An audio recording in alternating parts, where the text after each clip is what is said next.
We can think of a spectrum of similarity. At one end of the spectrum, the target problem and the source case are identical.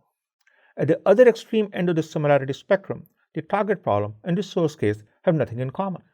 We can evaluate the similarity between the target problem and the source case in several dimensions.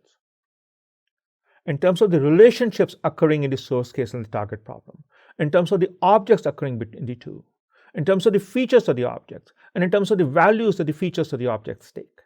At the end of the spectrum, where the target problem and the source case are very similar, the relationships, objects, features, and values are all similar. At the other end, the values, features, and objects may be different, but the relationships are similar.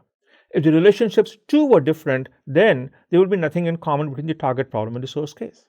When the relationships, objects, features, and values are all similar, then that is an example of recording cases, and we have come across it. An example of that was from the colored blocks in the blocks world. When the similarity between the target problem and the source case is along the dimensions of relationships and objects, but not along the dimensions of values or values and features, then that's an example of case-based reasoning.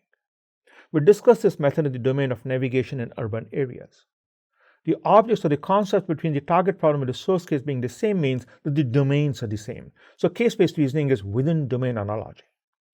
In analogical reasoning in general, objects in the target problem and the source case too might be different. We saw an example of analogical reasoning in the Dunker radiation problem when we were talking about cross-domain analogical transfer. Actually, recording cases and case-based reasoning are also examples of analogical reasoning, except that they occur in the same domain. The target problem and the source case is in the same domain, which is why we considered them earlier.